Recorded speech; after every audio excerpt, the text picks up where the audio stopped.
So we had a little bit of rain. Honestly, not as much as I thought there was. I mean, it was drizzling yesterday. We had some real frost, and this brook was right down, and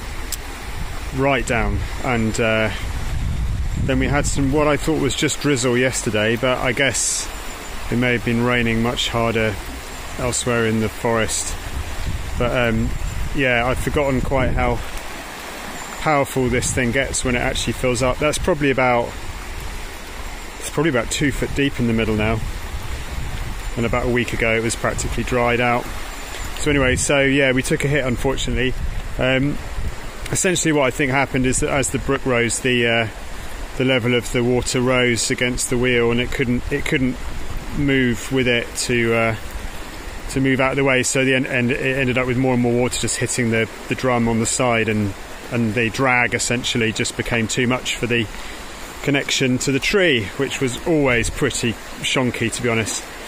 So yeah, the arm that stuck out over the brook broke, and then this kind of, as well, the chain's tied itself in a bit of a knot. I don't think actually to the wheel itself, the assembly here, nothing's really gone wrong.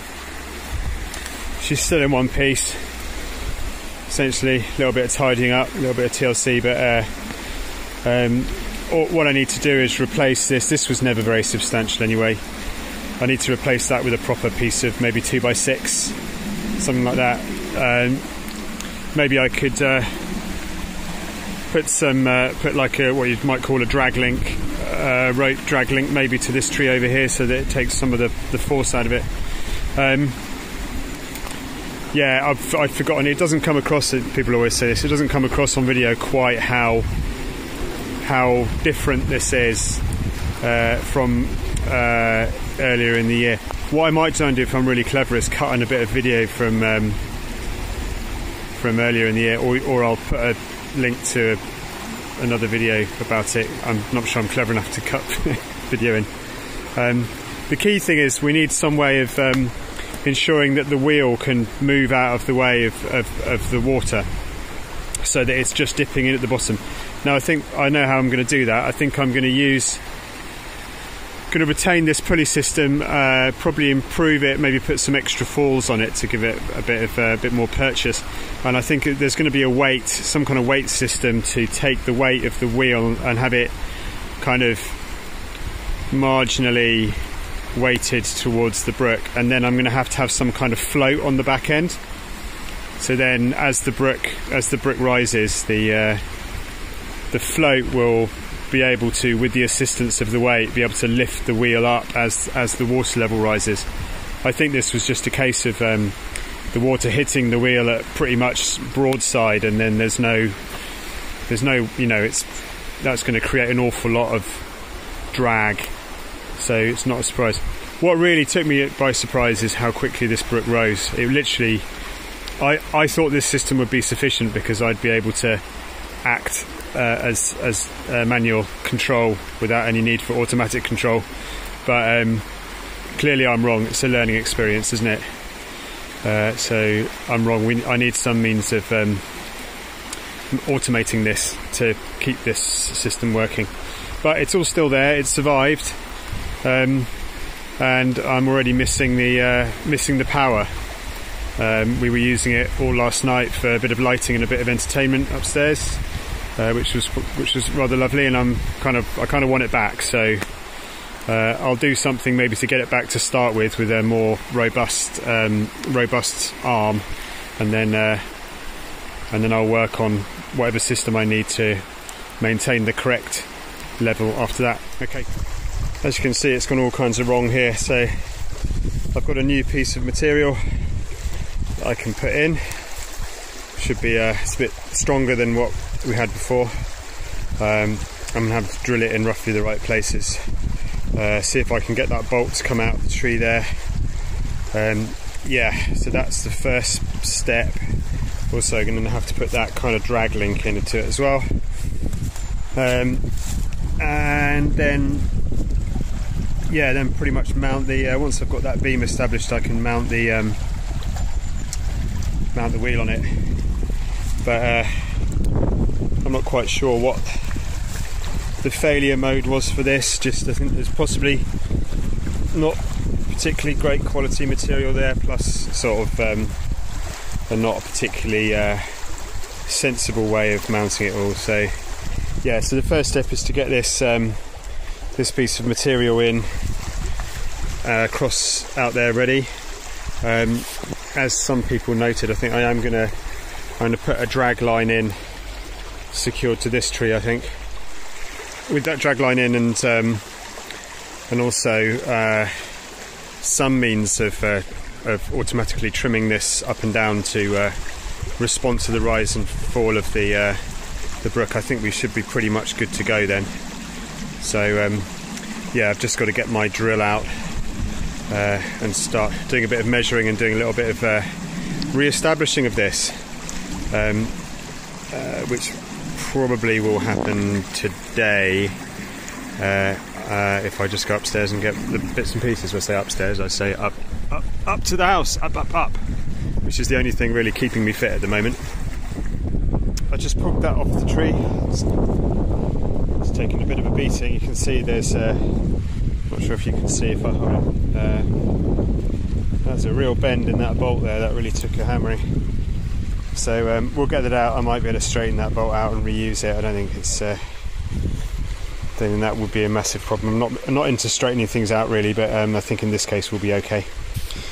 But yeah, so now I can go and do some work upstairs drilling the bearers that I'm going to attach. Right, so I want to mount the beam kind of horizontally on the tree, and I don't want to drill all the way through the thickness of these of this piece. So I'm going to make up some pieces of material that just sit kind of on top with bolt holes through, so then I can kind of establish where those are bolted into the tree, and then I can screw them to this beam exactly where I want it. And that's the theory anyway. So I've got a piece of material. I think if I cut that in half, that will make two nice sort of bearer blocks that I can use to support the beam. So I'll just crack on with that now. Well, I ripped that down by hand and didn't do too bad a job of it actually. It's reasonably square. It was going to be a bit sketchy using the circular saw. What have I learned? Well, I've learned that I need a new saw, and that's starting to get quite blunt now. So yeah, but got through it. So now we've got some blocks that we can use. So I can bolt through like that. So I'm bolting through a much narrower piece, and then I can screw these into the main beam exactly where I want them. So I've got a couple of these. I'll get this one off the. Got a couple of these, and pretty much good to go. So yeah, I just need to kind of measure up, check what size hole I need to drill, and then we should be getting somewhere. Bolts are 10mm. That's good to know. So just got to drill some 10mm holes through this, and then set myself up so that I can drill holes in this in the right place to screw through into these bearers. These will actually be on the underneath of the beam, so the bolt will be going underneath like that, and that's probably the best way to do it. So yeah, so it will be kind of inverted from what you're looking at the moment, and then I just need to remember to leave enough space for the drag. There's a drag link that screws down into here, so just need to leave enough room for that, but I think we should be alright to go with that. Okay, so I'll get these two bearers drilled up, get myself ready with the right screws and drill bits and all the rest of it, and then I guess I'll have to head down again.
Okay, well, I'm afraid I just eyeballed that. I didn't bother to measure and mark that, but it is Hillbilly Hydro after all, so I reckon that's alright. Just bolting the new part into place there, and I'll pop the other one onto there, and I'll offer up our big piece of material, mark up, and then drill and hopefully screw, and we should all be there with that bit. So I've got her back in position with the new arm, but managed to break one of these here, and I think there's another one that's about to go there, so it's got a crack in it.